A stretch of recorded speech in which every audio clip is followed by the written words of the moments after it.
ঈশান আবার বলল। কি হলো যা? মীরা রাগান্বিত স্বরে বলল। এ তো আমার বা হাতের খেল। এরকম কত ছেলেদের সাইজ করেছি বাংলাদেশে, আর এ তো বিদেশি বাদর, কলা দিলে খোসা খায়, নো প্রবলেম। মীরার এহেন কথায় হাসলো ঈশান। তা দেখে মীরা ছোট ছোট চোখে তাকালো ঈশানের দিকে, কিন্তু ঈশানের কোনো ভাবান্তর নেই। সে হেসেই চলেছে। মীরা কি করবে তা বুঝতে পারছে না। সে মনকে বলল, না মীরা, তোকে ভেঙে পড়লে চলবে না। এই ঈশান খানকে দেখিয়ে দিতে হবে যে তোরও সাহস আছে। মীরা এক পা এক পা করে সামনে এগুচ্ছে। ছেলেগুলোর একটু কাছে এসে মীরা দুহাত প্রসারিত করে দিয়ে বলে, কাম অন, লেটস ফাইট। বলতে বলতে মীরা এগিয়ে যাচ্ছে। মীরা ভয়ও পাচ্ছে। এই বুঝি ছেলেগুলো ওকে হামলা করলো। বুকটা মীরার ধকধক করছে, কিন্তু ছেলেগুলো মীরাকে অবাক করে দিয়ে পৌঁছতে লাগলো। মীরা অবাক হলেও সামনে এগোতে লাগলো, কিন্তু ছেলেগুলো যেন ভয় পাচ্ছে মীরাকে, তাই পালাতে লাগলো। এতে মীরা বেশ খুশি হয়। যাক, শেষমেশ নিজের সম্মানটা বাঁচালো, না হলে ঈশানের সামনে আজকে ওর ইজ্জতের ফালুদা হয়ে যেত। মীরা চেঁচিয়ে বলল, ওই বিদেশি পাথরের দল, কোথায় পালাচ্ছিস? ফাইট করবি না আমার সাথে? আমার নামও মীরা, আমাকে হারানো অত সহজ নয়, তাই তো দেখেই পালাচ্ছিস। শালা বাদর, বাদরামি করার জায়গা পাস না। ছেলেগুলো ততক্ষণে পালিয়ে গেছে। মীরা কিঞ্চিত হেসে বলল। উফ, বাঁচা গেল। পেছনে ঘুরতেই দেখলো ঈশান ওর পেছনে দাঁড়িয়ে আছে। মীরা তার এক ভ্রু উঁচু করে বলল, বলেছিলাম না যে এসব আমার বা হাতের খেল? আমাকে দেখা মাত্রই পালিয়েছে। ঈশান মুখটা অন্যদিকে ঘুরিয়ে বলল। কাম আমার, আর নাম তোমার? মীরা সন্দিহান চোখে ঈশানের দিকে তাকিয়ে বলল। কি বললেন? ঈশান হালকা হেসে বলল, না কিছু না, তুই সত্যি অলরাউন্ডার, কাজে কথায় সবকিছুতেই আগে। না হলে আমিও ভাবছি ছেলেগুলো পালালো কেন।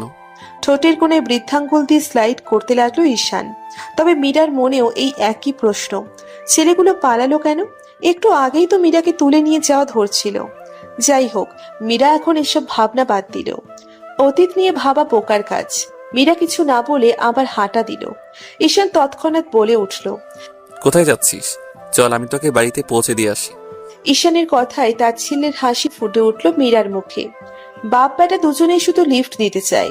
মীরা গলা উঁচিয়ে বলল। তার আর দরকার হবে না, আমি একাই চলে যেতে পারবো। ঈশান মীরার একটু কাছে এসে বলল। জেদ করিস না মীরা, আমি ছিলাম বলে তোর বিপদ হয়নি, তাই বলে এই না যে তোর বিপদ কমেছে। সামনে হয়তো আরো বিপদ হতে পারে, তাই বলছি চল আমার সাথে। মীরা এবার বুঝতে পারলো যে হয়তো ছেলেগুলো ঈশানকে দেখেই পালিয়েছে, না হলে ঈশান এসব বলতো না। এই ছেলে তো দেখছে ক্রিমিনালদের খাতায় নাম লিখিয়ে ফেলেছে। ছেলেগুলো দেখেই পালালো। হোক বিপদ, তাও আমি আপনার সাথে যাব না। ঘৃণা করিস মানলাম, আমাকে সহ্য করতে পারিস না তাও মানলাম, কিন্তু এভাবে নিজের ক্ষতি করার কোনো মানে হয় না। মীরাও জেদ ধরে বলল। বলছি তো যাব না। ঈশান এবার একটু রেগে গেল। এত জেদ দেখায় কেন মেয়েটা? নিজের ভালো মন্দ কি বোঝে না? নিজের ভালো তো পাগলেও বোঝে। ঈশানের ইচ্ছে করছে কোলে তুলে মীরাকে নিয়ে যেতে, কিন্তু এটা করলে তো মীরা আরো রেগে যাবে। ঈশান শান্ত হয়ে বলল। এত জেদ করিস কেন তুই? চল আমার সাথে। ঈশান মীরার হাত ধরতে নিলে মীরা নিচের হাত সরিয়ে নিয়ে বলল। আমাকে ছোঁয়া বা আমার হাত ধরার চেষ্টাও করবেন না। ঈশান এবার বেশ রেগে গেল। এই মেয়ের ঘাড়ের রক তেরা, তা বেশ বুঝতে পারছে। ভাঙবে তবু মচকাবে না। ঈশান খপ করে মীরার চুলের মুঠি ধরে ফেললো। ব্যথায় মীরা আহ করে উঠল। ঈশানের এরকম কাজে হতভম্ব হয়ে গেছে মীরা। ঈশান ওর চুল ধরেছে। বড় বড় চোখে সে ঈশানের দিকে তাকিয়ে রইল। ঈশান আর এক মুহূর্ত দেরি না করে মীরাকে টেনে গাড়িতে বসায়। তারপর নিজে ড্রাইভিং সিটে বসে পড়ে। মীরা ঈশানের দিকে তাকিয়ে আছে, চোখ দিয়ে যেন তার রক্ত ঝরছে। ঈশান সিট বেল্ট লাগাতে লাগাতে মীরার দিকে তাকিয়ে পড়ল। ওভাবে কি দেখছিস? আপনি এটা কি করলেন? ঈশানের সহজ স্বীকারোক্তি। তুই তো বললি তোর হাত না ধরতে, তাই ধরিনি, কিন্তু পা ধরে আনলে তো পড়ে গিয়ে ব্যথা পাবি। আর বাকি রইল তোর গরুর লেজের মতো চুল, তাই বাধ্য হয়ে চুল ধরতে হয়েছে। সিট বেল্ট পরে নে। মীরা সিট বেল্ট বেঁধে বাইরে তাকালো। এসব যেন দিন দিন অসহ্য হয়ে পড়ছে। ঈশান গাড়ি স্টার্ট দিল। কিছুক্ষণ ওদের মধ্যে নীরবতা পালন করলো। একটু পর ঈশান গলা খাকারি দিয়ে বলল। তুই বাংলাদেশে ফিরে যাবি মীরা? ঈশানের কণ্ঠে মীরা একরাশ হতাশা দেখল। বাইরে দৃষ্টি রেখে সে বলল। আমি তো এখানে আজীবন থাকতে আসিনি, চলে তো যেতেই হবে। কণ্ঠে গম্ভীরতা এনে ঈশান বলল, তুই কি কোনোদিন আমাকে ক্ষমা করতে পারবি না? আমি তো বললাম যে আমি অনুতপ্ত। আমি আম্মুর কাছে গিয়ে ক্ষমা চাইবো, ইভেন আব্বু চাইবে। তাহলে তুই কেন মানতে পারছিস না? মীরা কোনো কথা বলল না, চুপ করেই রইল। ঈশান বুঝলো যে মীরা মুখে কুলু পেটেছে, ওকে এখন বোম মারলেও কথা বলানো যাবে না। গাড়ি এসে থামলো জিনিয়ার বাড়ির সামনে। মীরা গাড়ি থেকে নেমে দরজা না আটকিয়ে ঈশানের দিকে তাকিয়ে বলল, আপনাদের ক্ষমা চাওয়াতে যদি 17টা বছর ফিরে পাওয়া যেত তাহলে অবশ্যই আপনারা ক্ষমা পেতেন। না, এতগুলো বছর ফিরে পাওয়া যাবে না। আয়না, আপনাদের ক্ষমা করা যাবে। এটা বলেই মীরা ওখান থেকে চলে গেল। ঈশান শান্ত দৃষ্টিতে মীরার চলে যাওয়ার দেখল। মীরার কথাগুলো অক্ষরে অক্ষরে সত্যি। সত্যি এতগুলো বছর ফিরে পাওয়া যাবে না। এই চারজনের জীবনটা শুধু একটা ভুল ওলটপালট করে দিল। জীবন থেকে কি ভুল শব্দটা কোনোভাবে ভুলে যাওয়া যায় না? তাহলে আর কোনো মানুষ ভুল করতো না, আর ভুলের মাসুল দিতে প্রিয় মানুষদের হারাতে হতো না, ভুল শোধরাতে শোধরাতে জীবন পার হতো না। এখনকার মানুষের করা ভুল শোধরাতে সারা জীবন লেগে যায়। সামান্য একটা ভুল জীবন নষ্ট করতে অল্প সময় নেয়, কিন্তু সেই ভাঙা জীবনকে জোড়াতে সারা জীবন নিয়ে নেয়। মানুষের মনে একবার কষ্টের দাগ লেগে গেলে তা কোনোদিন তোলা যায় না। কষ্টটা কোনো পেন্সিলের দাগ নয় যে রাবার ঘষে তুলে ফেলবে। কষ্টের দাগ কলমের দাগের মতোই দীর্ঘস্থায়ী। মনের পৃষ্ঠা ছিঁড়ে যাবে, তবু কষ্টের দাগ উঠবে না। ঈশান ওখানে কিছুক্ষণ থেকে চলে যায়। সকাল সকাল জিনিয়াকে নিচের রুমে দেখে অবাক হয় মীরা, কারণ গত 1 মাসে জিনিয়াকে নিচের রুমে কখনোই আসতে দেখেনি মীরা। তাহলে আজকে কেন এসেছে? কেমন যেন লাগছে মীরার। ওয়াশরুম থেকে বের হয়ে মীরা জিনিয়াকে দেখলো হাতে কফি নিয়ে দাঁড়িয়ে আছে, মীরার জন্যও এনেছে। মীরা অবাক হলেও কিছু বলল না। জিনিয়া মীরাকে মর্নিং জানালো, মীরাও জিনিয়াকে একই কথা বলে। কিছুক্ষণ গল্প করে জিনিয়া চলে যায়। মীরা এতে আর মাথা ঘামালো না, ভাবলো ও হয়তো চলে যাবে তাই এসেছিল। মীরা নিচে লাগেজ গোছানো শুরু করে দিল। টিকিট বুক করা হয়নি এখনো, তবে সবকিছু তো গোছাতে হবে, যদি ভুলে কিছু ফেলে যায়, এজন্যই গোছাচ্ছে মীরা। কিছু কিছু গুছিয়ে মীরা তার ছোট্ট ব্যাগে হাত দিল পাসপোর্ট বের করার জন্য। টিকিট বুক করতে হলে পাসপোর্টের প্রয়োজন আছে, কিন্তু মীরা অবাক হলো, কারণ তার পাসপোর্ট এখানে নেই। তাহলে কোথায় গেল? মীরা পুরো ব্যাগ খুঁজেও পেল না। সে ড্রেসিং টেবিলের ড্রয়ার খুলে চেক করলো, বিছানায় তোষক উল্টিয়ে দেখলো, কিন্তু পেল না। তখনই জিনিয়ার ডাক পড়লো। ব্রেকফাস্ট করার জন্য জিনিয়া ডাকছে। মীরা তাই আর খুঁজলো না, ভাবলো হয়তো কোথাও আছে, খুঁজলেই পেয়ে যাবে। মীরা ব্রেকফাস্ট করতে চলে যায়। ব্রেকফাস্ট সেরে দুজনেই গল্প করলো, টিভি দেখলো। মীরার আর রুমে ফেরা হলো না। জিনিয়া আজকে বাড়িতে থেকে গেল। দুজনে দুপুরে রান্না করলো একসাথে। সময়টা বেশ ভালোই লাগলো মীরার। আজকে ঈশানের সাথে একবারও দেখা হয়নি। দেখা হবে কি করে, আজকে তো মীরা বের হয়নি। রান্না শেষে দুজনে গোসল করে নিল। খাওয়া দাওয়া করে জেনিয়া চলে গেল। মীরা এবার দ্রুত করে রুমে ফিরে এলো। পুরো রুম তন্ন তন্ন করে খুঁজেও পাসপোর্টের হদিশ পাওয়া গেল না। মীরার এবার সন্দেহ হচ্ছে, কারণ ওর স্পষ্ট মনে আছে যে পাসপোর্ট ব্যাগেই রেখেছিল। পাসপোর্টের তো হাত পা নেই যে হেঁটে কোথাও চলে যাবে।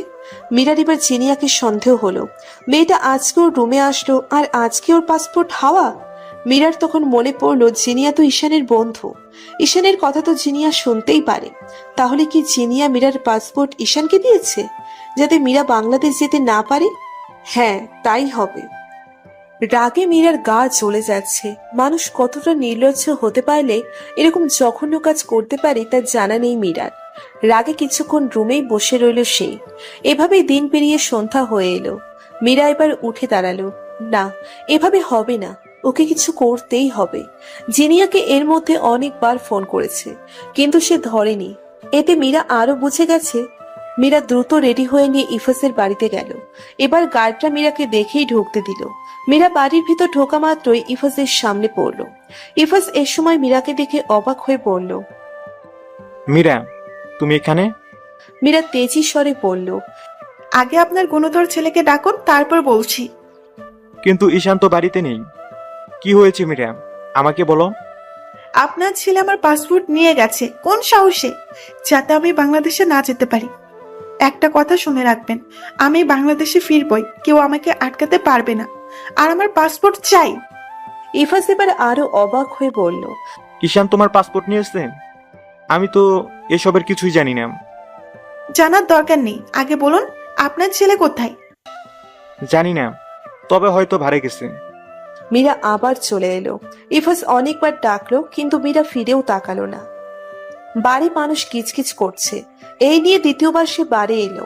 এমনিতেই মাথা গরম মীরার, আবার বাড়ি এসে আরো মাথা গরম হয়ে গেল। রাগে সে থরথর করে কাঁপছে। আজকে যদি ঈশানকে পায় আজ তো চিবিয়ে খাবে। মানুষ ঠেলে সে এগিয়ে যাচ্ছে, ঘুরে ঘুরে ঈশানকে খুঁজতেছে, কিন্তু বান্দা লাপাত্তা। কোথায় গেল? অবশেষে মীরার চিরুনি অভিযোগ শেষ হলো। দূরে সোফায় বসে থাকা ঈশানের দিকে চোখ গেল তার, সাথে সব বন্ধুরাও আছে। মীরা বিড়বিড় করে বলল, আমার পাসপোর্ট সরিয়ে মদ খেলা হচ্ছে, দাঁড়া দেখাচ্ছি তোকে। মীরা সেদিকে এগিয়ে যেতে লাগলো। ঈশান মীরাকে দেখেই উঠে দাঁড়ালো। মীরার লাল রঙা মুখটা দেখে বুঝতে পারলো যে এখন ওর সাথে খারাপ কিছু হতে যাচ্ছে। তাই হলো।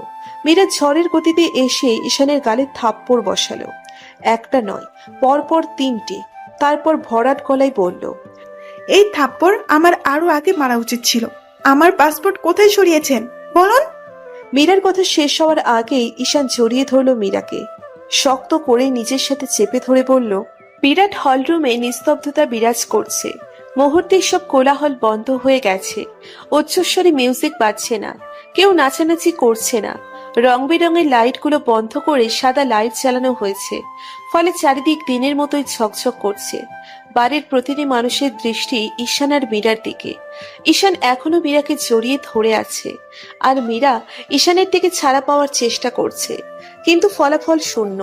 এত জোরেই ধরেছে যে মীরা ঈশানের শক্তির সাথে পেরে উঠছে না। অনেক চেষ্টা করে সে হাল ছেড়ে দিল। ঈশান মীরাকে শক্ত করে ধরে চোখ বন্ধ করে আছে। ঘটনাটা এত দ্রুত ঘটলো যে সবাই হতভম্ব হয়ে গেল। একটা মেয়ে হঠাৎ করে এসে ঈশানের গালে তিনটে থাপ্পড় মেরে দিল, আর ঈশান কিছু বলল না, উল্টে মেয়েটাকে জড়িয়ে ধরলো। সবাই অবাক দৃষ্টিতে তাকিয়ে আছে। ঈশান তো এরকম না। এতক্ষণে তো ঈশানের রেগে যাওয়ার কথা ছিল। যে ঈশানের দিকে মেয়েরা তাকালে সে রেগে যেত, তাকে একটা মেয়ে থাপ্পড় মেরেছে আর ঈশান কিছু বলছে না। ঈশান জড়িয়ে ধরাতে মীরাও অবাক হয়েছে। হঠাৎ এভাবে জড়িয়ে ধরার মানে কি, তাও আবার এতগুলো মানুষের সামনে? অন্য সময় হলে মীরা লজ্জায় পড়তো, কিন্তু এখন সে রেগে আছে খুব। তাই আপাতত লজ্জাগুলো চোখ থেকে সরিয়ে পায়ের নিচে রেখে দিয়েছে। মীরা এখনো ছোটাছুটি করছে, নিজেকে ছাড়াতে না পেরে কেঁদে নিল। চোখ দিয়ে তার গলগল করে ঝর্ণার মতো পানি গড়িয়ে পড়তে লাগলো। যাদের থেকে দূরে সরতে চায় তারা কেন ওর এত কাছে আসছে? কেন? মীরা নিজের মনকে সায় দিল, না, মীরা এদের উপর মায়া করবি না। এরা খারাপ মানুষ, তোর মণিমায়ের থেকে 17 বছর কেড়ে নিয়েছে। এরা শাস্তি পাওয়ার যোগ্য। মীরা ঈশানের শার্ট টেনে ছাড়ানোর চেষ্টা করতে করতে বলল, ছাড়ুন আমাকে। এতগুলো মানুষের সামনে জড়িয়ে ধরতে লজ্জা করছে না আপনার? আমাকে ছোঁয়ার এত সাহস পেয়েছেন কোথায়? ছাড়ুন আমাকে। ঈশান মীরাকে ছাড়ার পরিবর্তে আরো শক্ত করে নিজের সাথে চেপে ধরে। মীরার এখন অস্বস্তি হচ্ছে। এসব করছে কি ঈশান? সে আশেপাশে তাকিয়ে দেখলো সবাই এখনো ওদের দিকে হাঁ করে তাকিয়ে আছে, যেন কোনো সিনেমার শুটিং চলছে। আর সবাই হাঁ করে গিলছে আর মজা নিচ্ছে। এখন এদের মুখ দিয়ে হাজার মাছি গেলেও এরা টের পাবে না। কিন্তু লন্ডনে মাছি আছে, থাকবে না কেন?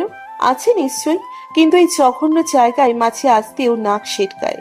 মীরা আবার ঈশানকে ছাড়তে বলে, কিন্তু সে ছাড়লো না।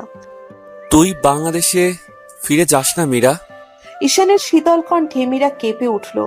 এই কণ্ঠটা কেমন যেন লাগছে মীরার, কেমন নেশা চড়ানো কণ্ঠ, যা কোনো মেয়েকে পাগল করে দিতে পারে।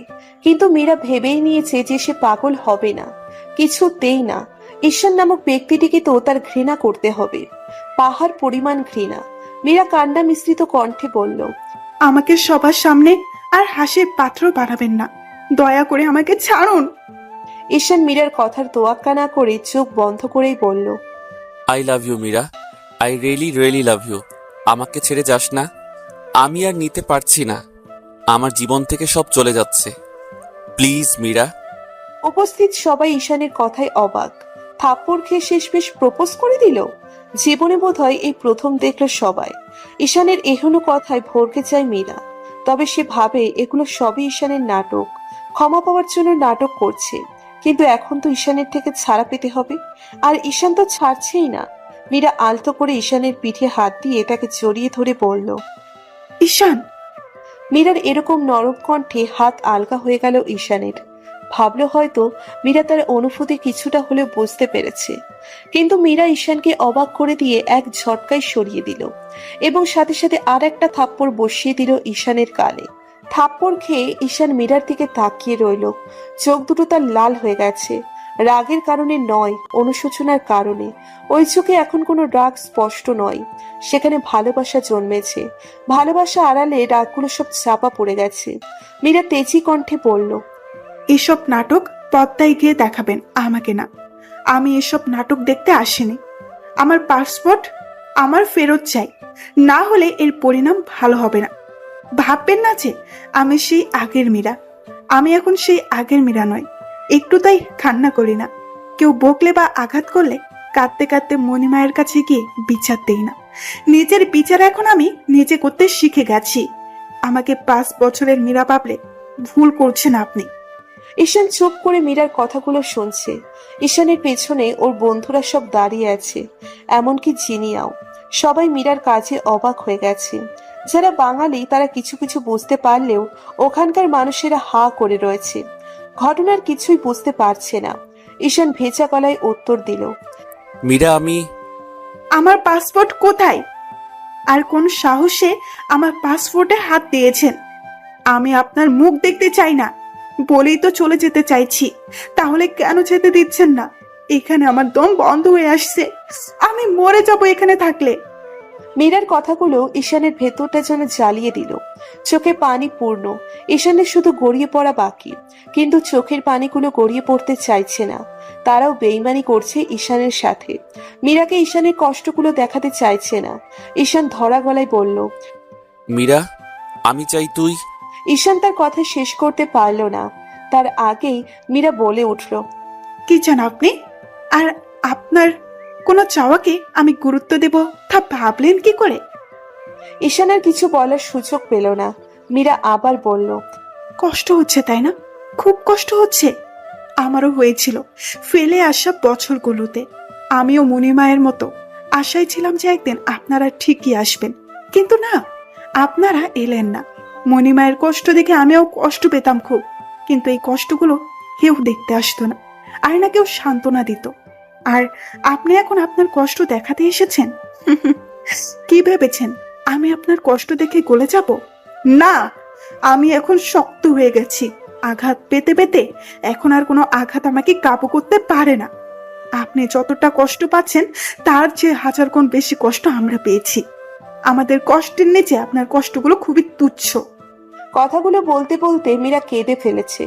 এতদিন ঈশান মীরার কঠোরতা দেখলেও আজ মীরার দুর্বলতা সে খুব ভালো করেই উপলব্ধি করতে পারছে।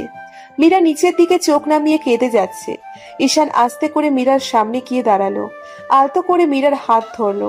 মীরা চোখ তুলে ঈশানের দিকে তাকাতেই ঈশান মীরার চোখের পানি মুছে দিল। তারপর মীরার হাতে ওর পাসপোর্ট ধরিয়ে দিয়ে বলল, তোর কষ্টের দাগ হয়তো মুছতে পারবো না, বাট আই প্রমিস তোর কষ্টের ভাগিদার হয়ে সারা জীবন থাকবো। আমি তোকে আটকাবো না, তুই যেখানে ইচ্ছা সেখানে যা, কিন্তু একটা কথা মনে রাখিস, তোর পাশে সবসময় আমাকে পাবি। আর খুব শীঘ্রই আমাদের দেখা হচ্ছে। মীরা আর কোনো কথা বলল না, চুপচাপ পাসপোর্ট নিয়ে বের হয়ে এলো। সবাই এতক্ষণ উৎসুক জনতার মতো সব দেখছিল। মীরা চলে যেতেই ঈশান বের হয়ে গেল। ঈশানকে কেউ কিছু বলার সুযোগ পেল না। বাড়িতে ফিরে মীরা নিজের ব্যাগপত্র গুছিয়ে নিল। ঈশানের কথাগুলো বারবার মনে পড়লেও তাতে পাত্তা দিচ্ছে না মীরা। তাকে যেতে হবে। গভীর রাতে বাড়িতে ফিরল ঈশান। বাড়ি না থাকলেও গাড়ি নিয়ে রাস্তায় রাস্তায় ঘুরেছে সে, তাই এত দেরি হয়েছে তার। বাড়ি ফিরতেই ইফাসের মুখোমুখি হলো সে। ইফাস এতক্ষণ ঈশানের অপেক্ষা করছিল। ঈশানকে দেখেই ইফাস বলে উঠল, কি হয়েছে ঈশান? তুই নাকি মীরার পাসপোর্ট নিয়ে গিয়েছিস? ঈশান মাথা নিচু করে পড়ল, মীরা এখানে এসেছিল? হ্যাঁ, এসেছিলুম। কিন্তু তুই এসব করছিস কেন? ঈশান চোখ তুলে ইফাসের দিকে তাকিয়ে বলল, আব্বু, আমি আম্মুর কাছে যেতে চাই, ক্ষমা চাইবো আমি।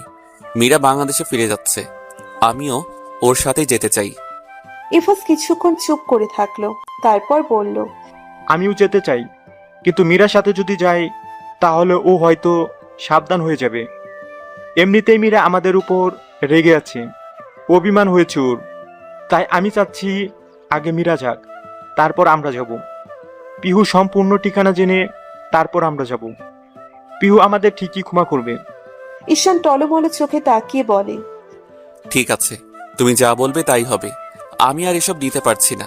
দাদা দাদি এসব কেন করলো আমাদের সাথে?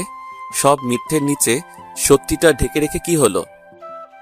সেই তো সবটা বের হয়ে গেল মাঝখান থেকে। এতগুলো বছর হারিয়ে গেল অদূরে, কিচ্ছু পেলাম না আমি। ঈশান নিজের রুমে চলে গেল। ইফাস কপালে হাত রেখে সোফায় বসে পড়ল। আজ তো কিছুতেই তার ঘুম আসবে না। কদিন ধরে রাতগুলো খোলা চোখেই পার করে ইফাস। নিজের বাবা মায়ের করা পাপের শাস্তি আজ ওদের চারজনকে পেতে হচ্ছে। না পিহু ভালো থাকতে পেরেছে, আর না ইফাস। ঈশান আর মীরার মধ্যে তো উল্টে অ্যাকশন শুরু হয়ে গেছে। চিন্তায় চিন্তায় ইফাসের মাথা ধরে গেছে।